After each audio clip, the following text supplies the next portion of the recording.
Hi friends, welcome back to my channel. আমি আজকে আপনাদের শেয়ার করব সবার পছন্দের ইলিশ রেসিপি। তবে আজকে আমি শেয়ার করব ঢাকা জেলার স্পেশাল ইলিশ। তো চলুন দেখিয়ে দিই কিভাবে বানাতে হবে।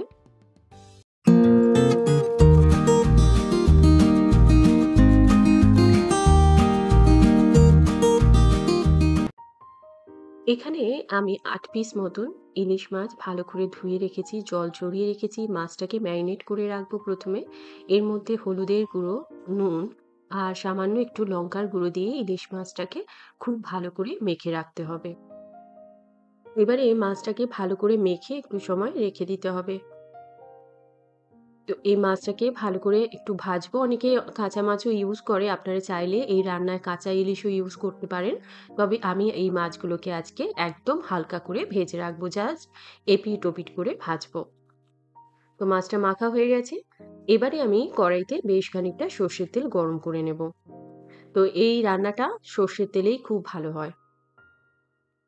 তেলটা খুব ভালো করে গরম করে নেব। একসঙ্গে অতিরিক্ত মাছ দেব না, তাহলে মাছটা ভেঙে যাওয়ার চান্স থাকে।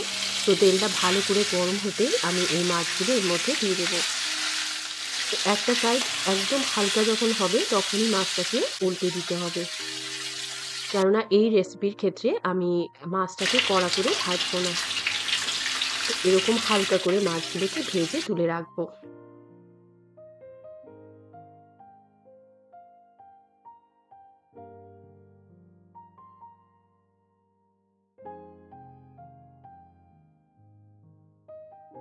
কিছু মসলা রেডি করে রেখেছি। একটু রসুন বাটা লাগবে এই রান্নার জন্য। এখানে আমি পোস্ত বেটে রেখেছি একদম মিহি করে। আর লাগবে আমার হলুদ সর্ষে, আর এর সঙ্গে ১টা ২টো কাঁচা লঙ্কা নুন দিয়ে বেটে রেখেছি। এখানে রয়েছে একটু আদা বাটা, আর এখানে পেঁয়াজ আর কাঁচা লঙ্কা একসঙ্গে মিহি করে বেটে রেখেছি। এই মসলাগুলো আমি এই রান্নায় ইউজ করব। বাকি মসলাটা আমি রান্না করতে, করতে দেখাচ্ছি। তো কড়াইতে একটু তেল, তেজপাতা, শুকনো লঙ্কা, একটু গোটা জিরে ফোড়ন দিয়ে দেব। চাইলে কালো জিরেও দিতে পারেন। তো যখন এটা সুন্দর গন্ধ আসবে, রসুন আর আদা বাটাটা এই তেলের মধ্যে দিয়ে দিতে হবে। তো অনেকে ইলিশ মাছ পেঁয়াজ, রসুন, আদা এসব দিয়ে খান না। নরমালি এইভাবেই হয়। তবে ঢাকা জেলার এই ইলিশ আমাদের বাড়িতে আমার মা এভাবে করে, খুবই টেস্টি লাগে। যারা ইলিশ মাছ নিয়ে একটুখানি মনে করেন যে ভিন্নভাবে খেতে চান, তারা এই রেসিপিটা ট্রাই করে দেখতে পারেন। আশা করি খুব ভালো লাগবে। তো আদা রসুনটা যখন একদম সুন্দর কষে যাবে, তখন এর মধ্যে এই পোস্ত বাটাটা একটু জলে গুলে দিয়ে দিতে হবে। এবারে পোস্ত বাটা দেওয়ার পর এর মধ্যে দিয়ে দেব হলুদের গুঁড়ো। তার সঙ্গে হলুদের গুঁড়োটা দিয়ে সামান্য একটু নুন দিয়ে দেব, আর দিয়ে দেব পেঁয়াজ আর কাঁচা লঙ্কা যে পেস্টটাকে করে রেখেছি, সেই পেস্টটা এর মধ্যে দিয়ে দিতে হবে।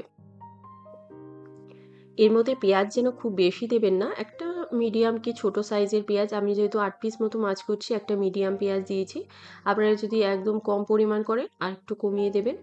একটু লঙ্কার গুঁড়ো দিয়েছি। এবার এই মসলাটা যতক্ষণ অবধি তেল ছাড়ছে ততক্ষণ অবধি কিন্তু কষতে হবে, যাতে পেঁয়াজের গন্ধটা চলে যায়। এর মধ্যে স্বাদ অনুযায়ী নুন দিয়ে দিলাম। দিয়ে মসলাটাকে কষিয়ে নেব। এর মধ্যে একটু ধনের গুঁড়ো, খুবই অল্প একটুখানি জিরের গুঁড়োও দিয়ে দিতে হবে। জিরে ধনের গুঁড়ো অল্প, অল্প করে দিয়ে এই মসলাটাকে ভালো করে কষিয়ে নেব আমি। এই মসলাটা যখন একদম কষে গিয়ে তেল ছাড়বে, তখন এর মধ্যে দিয়ে দেব আমি জল। এই সর্ষে বাটাটা কিন্তু এখনই দেব না, পরে দেব। ঠিক কখন দিতে হবে আমি আপনাদেরকে বলে দিচ্ছি। মসলাটা কষে গেছে, এবারে জল দিয়ে দিতে হবে বেশ খানিকটা। যেহেতু এর মধ্যে আবার সর্ষে বাটা পড়বে, সেই জন্য একটু ঢাকা দিয়ে রাখবো যাতে ঝোলটা ফুটে ওঠে। দেখুন ঝোলটা সুন্দর ফুটে গেছে। কয়েকটা কাঁচা লঙ্কা ফ্লেভারের জন্য দিচ্ছি। আর এবারে ভাজা ইলিশ মাছগুলো এর মধ্যে দিয়ে দিচ্ছি।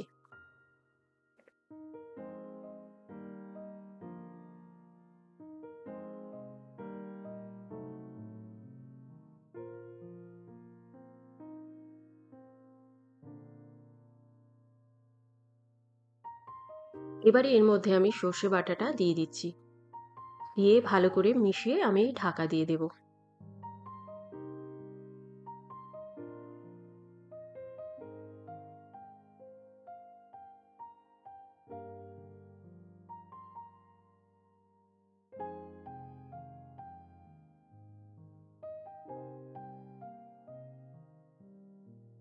শেষে একদম ১ চিমটে গরম মসলার গুঁড়ো আর একটু কাঁচা তেল দিয়ে ভালো করে মিশিয়ে খুব ভালো করে একটু ফুটিয়ে নামিয়ে নেব। এটা গরম ভাতে খুব ভালো লাগে। আপনারা একবার এভাবে ট্রাই করে দেখতে পারেন। আশা করি ভালো লাগবে। রেসিপি কেমন লাগলো জানাবেন। ভালো লাগলে লাইক করুন, শেয়ার করুন আর আমার চ্যানেলটিকে সাবস্ক্রাইব করবেন আরো নতুন, নতুন রেসিপির জন্য। ভালো খান, সুস্থ থাকুন।